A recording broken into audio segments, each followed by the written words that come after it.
felt very happy. It felt like I was finally returning home after a very long time away. At the end of the day, DeLucci takes Professor Haraldson for a walk to show him the sights of her previous life. When we compare how well these statements fit the life of Shiromi, we find that about 12 of them, we have around 20, about 12 of them fit really well and are fairly specific. DeLucci leads Professor Haraldson to the rock, where she claimed she played as little Shiromi. It is a flat rock formation, just as she had described.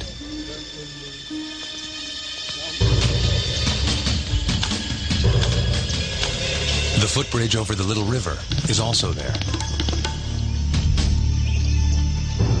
And this is the spot where Shiromi fell into the water. When I come to this particular spot, I become very afraid. In general, I am not afraid of water. But when I come to this spot, I get very scared. DeLucci tells the scientist that she remembers black spots just before she died. Haraldson thinks the water plants growing in the river might account for this. I think there is something real there. She has some real images of these events, but I think these images, these thoughts were with her from a very early age and even continue to some extent up to the present day. DeLucci herself is convinced that she died here, in her previous life. For many who evaluate the evidence that Haraldson and his colleagues have gathered, the answer is simple. If you believe in reincarnation, this research gives some scientific basis to this belief. I think there is some likelihood of life after death, and I think that there might be something real in these memories, and that would then support the theory of reincarnation.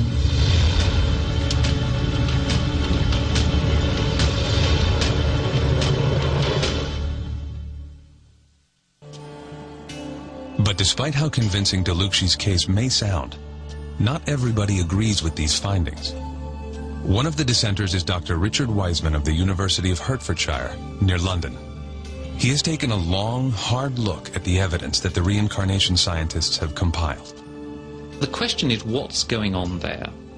And I think part of the problem with assessing the situation is you simply don't know the role that chance could play. In order to answer that question, Wiseman has devised a very simple experiment. He invited a random selection of children into his institute and asked them the same questions that researchers investigating claims of past lives would ask.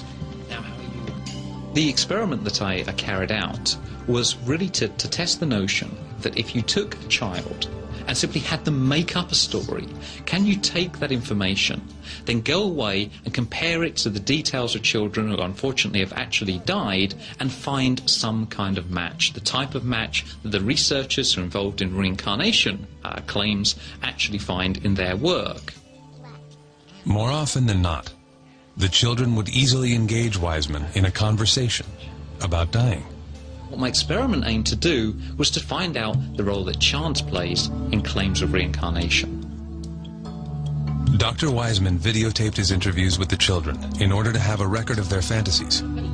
After an initial period of shyness, the children opened up and played along with Wiseman's experiment. One of the children I spoke to was Molly, and we asked her just to make up a story. She came up with the idea of another child called Katie, who was also 3. What colour hair would you have? Any colour hair at all? Red. You'd have red hair? Red hair. Mm. She had blue eyes. She was wearing a pink dress with flowers on it. She ran away. When Katie ran away, Molly? What?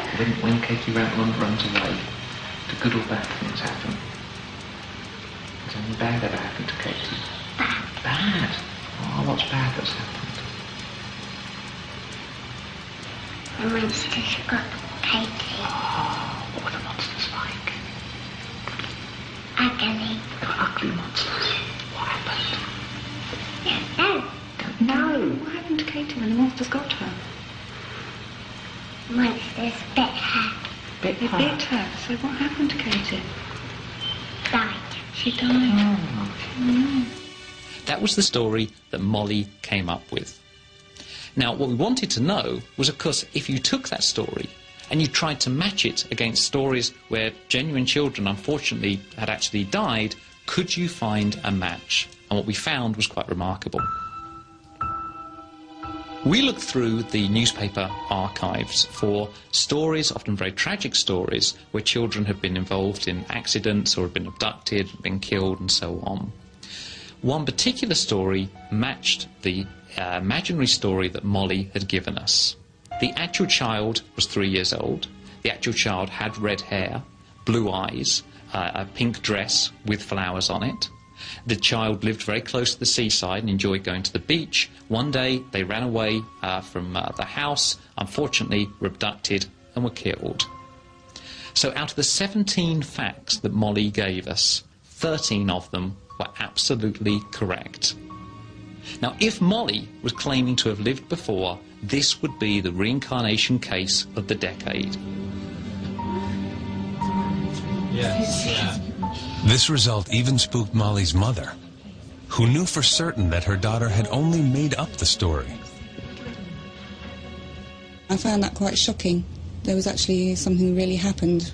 Because I know even if there's no connection, you sort of instantly feel connected then to something because of, you know, what Molly made up. I instantly sort of felt connected or felt for the parents of that particular child. The notion that we've lived before is obviously very, very radical. And so part of what I was doing was trying to work out how can we assess the validity of the claims for reincarnation. I don't think we're finding out anything about the paranormal. I don't think we're finding out anything about whether or not we actually live in a previous life. We're finding out a great deal about psychology, about the way in which people can fool us and we can fool ourselves.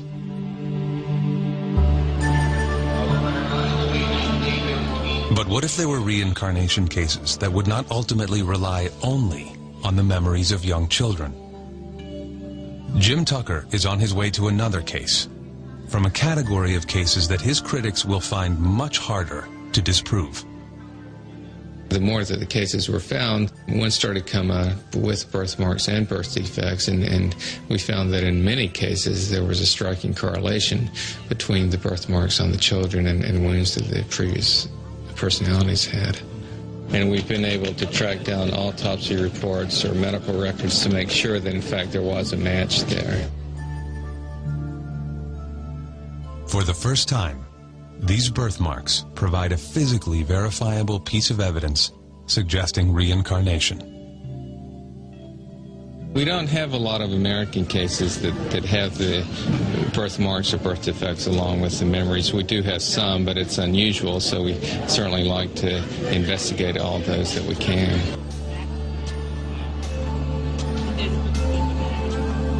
And Jim Tucker is about to visit one of these cases. He is boarding a flight to Florida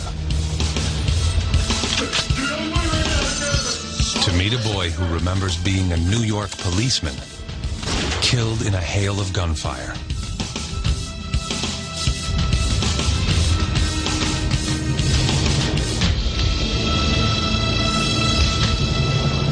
When I was big, I was a police officer.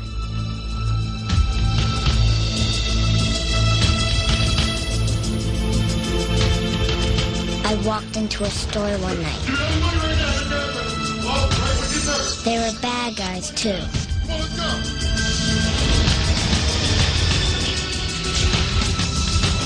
They shot me dead.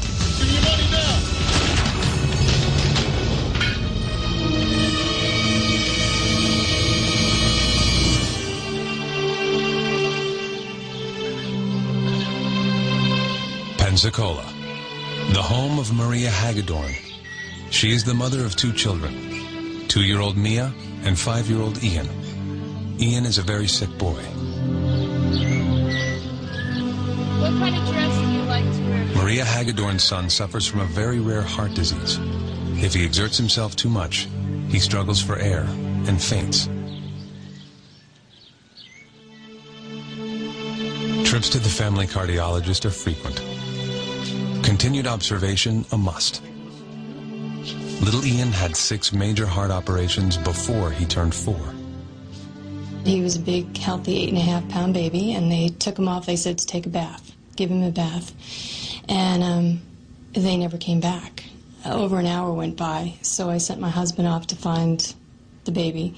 And he came back quite a bit later with 2 doctors, and they were all crying, very visibly shaken, which I knew that the news was not good.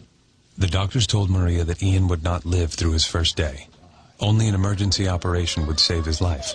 6 hours after his birth, Ian underwent major heart surgery. Ian had underdevelopment of the pulmonary valve, which is the artery right here we see in this drawing, and that caused the right side of his heart not to develop as well. And what that leads to is a lack of oxygen in his blood. So it's a condition where he is essentially suffocating because not enough oxygen is delivered to the brain and to the rest of the body.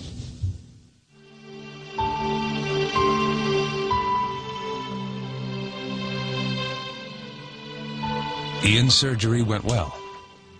After almost 9 hours, a team of doctors managed to repair the valve. But the underdevelopment of the right side of his heart would take time and more operations.